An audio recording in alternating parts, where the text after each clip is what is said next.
The movie begins with a young woman named Pearl secretly observing a detention center for undocumented immigrants. She watches as dozens of people are locked inside, awaiting deportation. This facility is located on U.S. soil, right on the border with Mexico. We learn that Pearl works for a covert organization that opposes the American political system. This group is dedicated to helping illegal immigrants who have come to America because they can no longer survive the harsh conditions in their home countries. Later, Pearl attends a meeting with the organization to plan a raid on the center. She speaks with her lover, Bob, who works as the group's demolition expert. She asks him to prepare a massive quantity of explosives to detonate during the operation. Bob agrees, explaining his plan. He will plant the charges around the perimeter of the center at night. The explosion is intended to distract the army soldiers, allowing Pearl and her team to storm the building. That night, they execute the plan. The organization members breach the center and hold the guards at gunpoint. Pearl seizes the moment to sneak into the office of the commander, Captain Stephen. She threatens him with her weapon and forces him into a holding cell with his own soldiers. While Stephen is neutralized, the rest of the team successfully liberates the migrants, loading them into getaway trucks. As they speed away, Bob detonates the explosives in front of the center. He jumps into the car with Pearl and they drive off, celebrating the success of their mission. Over the next month, Pearl and Bob go on a rampage, carrying out bombings in various locations where corrupt officials gather. One day, they target the U.S. Capitol building. Pearl enters a restroom and plants a bomb inside a ventilation shaft. Suddenly, she turns around to find Captain Stephen standing right behind her. Stephen reveals he has been watching her for a long time. He knows she works for the secret organization and knows she is responsible for the recent bombings. However, he tells her he does not care about the political system or her crimes. He admits he is obsessed with her. He offers her a deal. He will let her go and do whatever she wants, on one condition: she must come to his house that night. Pearl agrees to the deal to escape. She leaves the bathroom, meets Bob, and they exit the building after setting the explosives. Fast forward 1 year. Pearl is pregnant, but she shows zero interest in the child growing inside her. She is reckless, practicing shooting at the range and drinking heavily with her friends at night. Bob is deeply worried about his unborn daughter. He goes to Pearl's mother to complain about her behavior. However, he is shocked when the mother tells him that Pearl is not cut out to be a mother. She explains that Pearl does not want a family or stability like he does. All she cares about is being free and doing whatever she wants without restrictions. Bob realizes she is right. Pearl has no maternal instinct. Pearl gives birth to a baby girl named Lola. As expected, Pearl ignores the child completely. In contrast, Bob steps up. He devotes himself to Lola, leaving his life of crime behind to care for her. Pearl grows jealous and resentful because Bob is paying more attention to the baby than to her. She decides to leave them both. Before she walks out, Bob begs her to stay for the sake of their daughter. Pearl refuses, coldly telling him she cares only about herself and will not let anyone tie her down. She leaves the house and abandons them. The very next day, Pearl joins her old crew to rob a bank. She shows up drunk and out of control. During the heist, she pistol whips a security guard, accidentally killing him. The gunshot triggers the alarm. The crew is forced to flee to their getaway car, but the police are already closing in. A high-speed chase ensues until a police cruiser slams into their vehicle. The crew scatters, running for their lives, but Pearl is too slow. She is tackled and arrested. Captain Stephen visits her in her holding cell. He informs her that she is facing multiple charges and will likely spend the rest of her life in prison. Desperate, Pearl begs him for help. She lies, telling him she loves him and wants to spend her life with him. It is a manipulation to get out of the mess. Stephen, blinded by his obsession, agrees. He tells her he has a contact in the FBI who can make the case disappear, but there is a price. She must give up the names and locations of every member of the organization so he can present her to the judge as a government informant. Pearl agrees immediately and snitches on everyone. At that moment, an organization member named Harold calls Bob. He warns him that Pearl has been arrested and will definitely talk. He tells Bob that the police will be coming for everyone, so he must run immediately. He advises Bob to take Lola and disappear. Before hanging up, Harold gives Bob 2 encrypted transceivers. He tells him to use them to communicate in emergencies and warns him that if the army is ever hunting them, the organization will send someone to help, but Bob must only trust that person if they possess the matching transceiver. Bob thanks him, grabs baby Lola, and flees to another state. Meanwhile, Pearl is released from prison. She gets into a car with Captain Stephen, who takes her to his home. He tells her strictly that she is to live with him and must never contact her family or the organization again, as the army is watching her. If she reaches out to anyone, she goes back to jail. Pearl is miserable. She hates Stephen and does not want to be there. Over a short period, Stephen uses Pearl's intel to hunt down and kill many members of the organization. For his success, he is promoted to the rank of colonel. One day, he returns home to find Pearl gone. She has left a note on the table saying she is not his property and refuses to live with him. She has escaped again. 17 years pass. Lola is now a teenager, training in karate, while Bob has struggled with the pressure, becoming an addict. Bob visits Lola's school principal to check on her grades. The principal assures him that Lola is a disciplined and brilliant student with a bright future.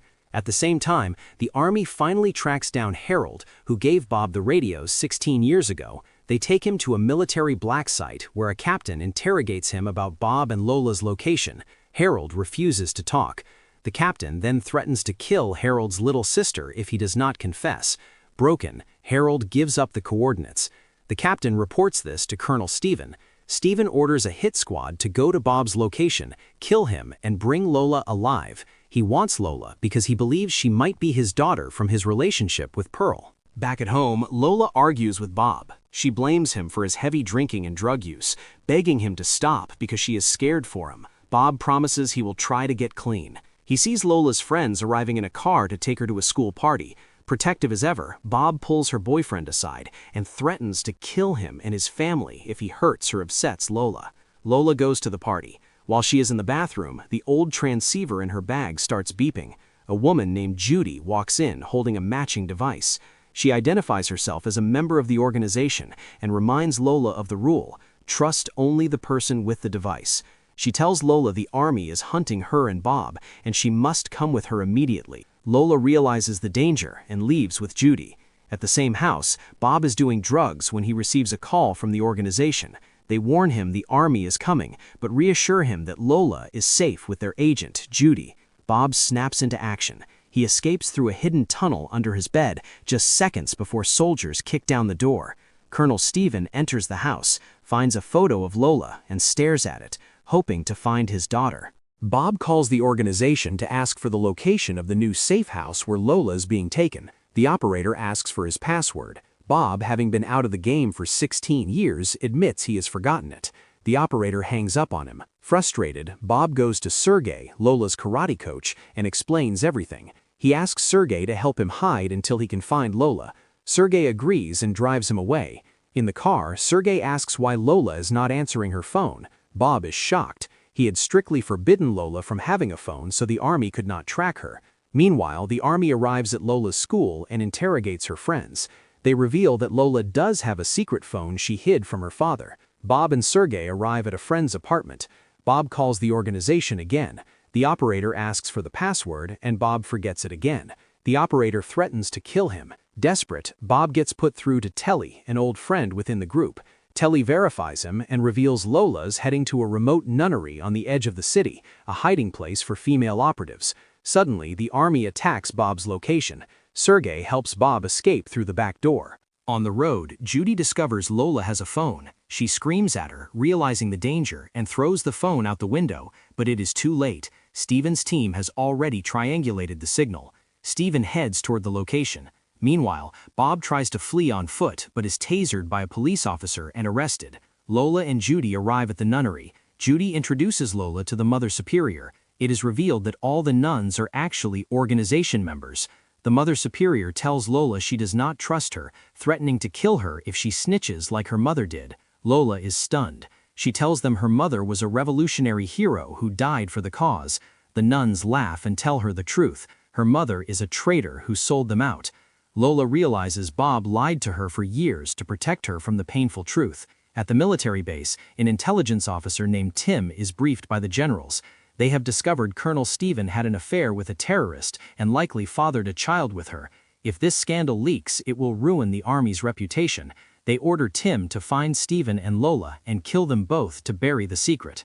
Back at the police station, a female officer interrogates Bob. He lies about his name, calling himself Parker to avoid being flagged by the military. The officer reveals she knows exactly who he is. She says he looks diabetic and needs insulin, offering to take him to the medical room. Once alone, she uncuffs him and points him to the back exit. She is an undercover organization member. Bob escapes and finds Sergei waiting in the car outside. They speed toward the nunnery. Colonel Stephen tracks Lola's phone signal to a roadside diner. The owner confirms seeing a girl and a woman heading down a deserted road that leads only to the nunnery. Stephen mobilizes his troops. At the nunnery, Judy and Lola hear gunfire. A soldier bursts in and captures Lola, dragging her to Stephen. Stephen pulls out a DNA kit. He tells Lola, "If you are my daughter, I have to kill you to save my career. If you are not, I will let you go." Lola is confused and terrified. Stephen explains his history with Pearl and his suspicion that Bob is sterile. Lola, defiant, tells him she does not care about the DNA. Bob is her only real father. Stephen slaps her. The DNA test results come back. It is a match. Stephen is her biological father. Lola is devastated. Bob arrives at the perimeter. He takes a sniper position and tries to shoot Stephen, but he misses. The soldiers return fire, pinning him down. Stephen grabs Lola, throws her into his car, and speeds off. Bob jumps into a car and chases them. Stephen drives deep into the desert. He meets a corrupt police officer and orders him to take Lola out into the wasteland and execute her. The officer refuses to kill a child. Stephen bribes him with $1 million. The officer agrees, drags Lola into his cruiser, and drives off. As Stephen drives away, Agent Tim, the hitman sent by the generals, rams his car, flipping it over. Tim checks the wreck, assuming Stephen is dead, then goes to hunt the girl. Meanwhile, the corrupt officer has a change of heart. He cannot kill the girl. He uncuffs Lola and tells her to run. To cover his tracks, he shoots his own partner and plans to blame it on Lola. Bob arrives at Stephen's crashed car. It is empty. He panics, looking for Lola. Miles away, Lola steals a car and speeds down the highway. Agent Tim spots her and gives chase. Lola, thinking quickly, drives up a steep embankment and stops. She jumps out and hides. When Tim's car comes speeding around the bend, he crashes into her stationary vehicle. Dazed, Tim stumbles out. Lola confronts him, asking for the password, thinking he might be with the organization. Tim ignores her and raises his gun. Lola is faster. She shoots him dead. Bob arrives on the scene. Lola runs to him, crying, and they embrace. They drive away together. Colonel Stephen, surprisingly, survives the crash. He limps back to civilization. A month later, he stands before the generals. They confront him with the truth about Pearl and his daughter, telling him he is fired. Stephen denies everything. He claims the organization blackmailed him with a deep-fake video, and he was only playing along to catch them. The generals pretend to believe him. They tell him he is cleared and promoted. They lead him to his new office. Stephen walks in, smiling, and sits at the desk. The generals lock the heavy door from the outside. Gas begins to pour from the vents. Stephen passes out. The room turns out to be an industrial incinerator. The generals watch as he is burned alive. In the final scene, Bob sits with Lola. He admits he knew he was not her biological father because he cannot have children, but he loves her more than anything. He reveals that Pearl is still alive, hiding in Mexico. He hands Lola a letter Pearl sent 2 years ago. Lola opens the letter. Pearl writes that she loves her and feels guilty for abandoning her. She explains that she used to think freedom meant living without rules or attachments, but she has learned the hard way that true freedom is being with the people who love you. Lola cries, overwhelmed. She hugs Bob, thanking him for being her real dad and never giving up on her.